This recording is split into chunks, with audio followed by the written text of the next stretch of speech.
Hello, xin chào các bạn đã quay trở lại với review 5 phút. Trong diễn biến cuối tập trước, sau khi Thạch Hạo đi tới gặp lại ông nội, anh ấy đã nói lời từ biệt với Gia Gia của mình trước khi lên đường đại chiến. Mở đầu tập 153, lúc này Thạch Hạo xuất hiện ở tại một khu rừng hoang vắng.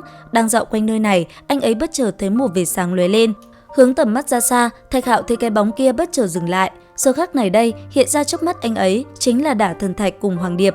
Nhìn thấy Thạch Hạo, Đả Thần Thạch vui sướng, cái miệng nó liền há to gào lên vài tiếng. Còn Thạch Hạo thấy cục đá kia vẫn còn sống, anh ấy cũng rất mừng. Phía xa, Hoàng Điệp hớn hở, nó liền bay về phía Thạch Hạo và lượn vài vòng. Sau một hồi tấu hài, cả ba mới ngồi lại. Rất nhanh, Đả Thần Thạch đã liền kể cho Thạch Hạo nghe về chuyện xảy ra khi anh ấy rời đi. Theo lời cục đá kia, nó cùng Hoàng Điệp và Ngân Hoàng ở đây suốt 5 tháng dài. Thời gian cứ thế trôi qua, Ngân Hoàng nó rơi vào trạng thái ngủ say. Bỗng một ngày, con Phượng Hoàng kia thức tỉnh, sau đó nó liền vỗ cánh bay về phía trước rồi hóa thân thành một nữ nhân. Nữ nhân này vô cùng hung tàn, vừa thấy Đả Thần Thạch, cô ta đã liền đuổi đánh đến vạn dặm. Sau khi hả giận thì mới rời đi. Nghe chuyện vừa rồi, Thạch Hạo cười lớn. Sau đó, ba người lại cùng nhau trò chuyện và tấu hài. Một hồi lâu trôi qua, Thạch Hạo bỗng đứng dậy. Sau đó, anh ấy liền lấy ra một nửa viên thiên mệnh thạch và cầm trên tay. Suy nghĩ một hồi, Thạch Hạo liền ném nó cho Đả Thần Thạch ăn. Thấy vậy, cục đá kia vui sướng, nó liền há cái miệng lớn và đớp lấy viên tinh thạch kia, nhai ngon lành. Được ăn đồ tốt, nó sung sướng gào thét ầm ĩ.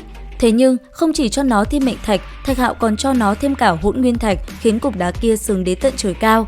Cuối cùng, sau một hồi tấu hài, Thạch Hạo liền nói bây giờ sẽ đi tới Tôi Châu, hỏa tộc ở đó rất có thể sẽ gặp lại Hỏa Linh Nhi. Đến đây, hình bóng nữ nhân kia bất chợt xuất hiện trong đầu Thạch Hạo. Sau một hồi, cả ba liền bay nhanh rời đi khỏi nơi này. Thời gian trôi qua, Thạch Hạo cùng Đả Thần Thạch rất nhanh đã có mặt ở tại Tôi Châu. Thế nhưng, nơi đây cảnh vật lại vô cùng hoang tàn. Sau một hồi dạo quanh nơi này, Thạch Hạo có cảm giác nơi đây heo hút vô cùng. Đi một đoạn dài, anh ấy mới thấy một ông lão. Ngay lập tức, Thạch Hạo liền hỏi ông ta về nơi này.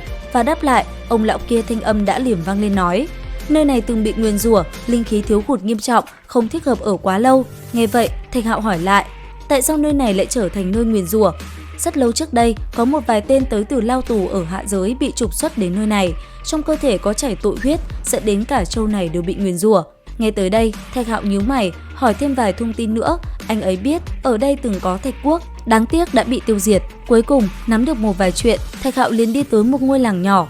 Nhìn qua nơi đây đổ nát vô cùng. Theo vị lão nhân kia, đây là những gì còn sót lại của Thạch Quốc. Nhìn nó, Thạch Hạo tỉ mỉ xem xét qua một lượt. Sau đó, anh ấy nhìn thấy phía trước có một cột đá lớn. Ngay lập tức, Thạch Hạo liền đi tới cột đá và chạm vào nó. Nhất thời, cột đá kia liền sáng lên, những ký tự thần bí cổ xưa cũng liền lóe lên hào quang chói lóa, cùng với đó là huyết sắc vờn quanh. Cuối cùng, nơi cột đá kia lóe lên một luồng ánh sáng xuyên thủng trời cao, kèm theo đó là một tia sáng kỳ lạ tỏa ra xung quanh. Thấy vậy, ông lão kia đang bình thản, thế nhưng khi nhìn thấy luồng ánh sáng kia lại vô cùng kinh ngạc. Còn Thạch Hạo, sau khi luồng ánh sáng kia lóe lên, một thanh âm xuất hiện trong đầu anh ấy, sau đó vang lên nói: chúng ta không phải là đời sau tội huyết, tổ tiên chúng ta công lao cái thế, vẫn đang chiến đấu nơi tiền tuyến. Đến nay vẫn còn đang tiếp tục, đang viết tiếp huy hoàng bằng máu và xương. Nghe tới đây, Thạch Hạo mở hai mắt, sát ý ngập tràn nơi đây. Thế nhưng, khi tâm tình hồi phục, Thạch Hạo vừa cảm giác được, nhờ một màn khí huyết sôi trào vừa rồi, cảnh giới của mình đã đạt tôn giả đại viên mãn. Suýt chút nữa, chính mình đã tiến vào thần hỏa cảnh. Nếu như vậy, chính mình sẽ gặp phải phiền phức. Tuy nhiên, đang trong lúc Thạch Hạo suy nghĩ thì từ trên trời cao xuất hiện một con chân long phá không bay xuống. Sau đó, miệng nó há rộng, một quả cầu ngưng tụ năng lượng mạnh mẽ đã phóng về phía dưới nơi Thạch Hạo đang đứng yên lặng. Thấy vậy, chiến kích trong tay Thạch Hạo vung ra đã liền phá tan đi quả cầu kèm theo lôi điện kia. Thế thế, con chân long gầm rú lao tới. Sau đó, trong móng vuốt của nó ngưng tụ ra một quả cầu. Đáng tiếc, chiến kích trên tay Thạch Hạo đã liền đánh ra, phá nát quả cầu đó. Thế thế, con chân long kia như trở nên cuồng bạo. Một lần nữa, nó gầm lên, trên miệng ngưng tụ một quả cầu màu tím sẫm khổng lồ.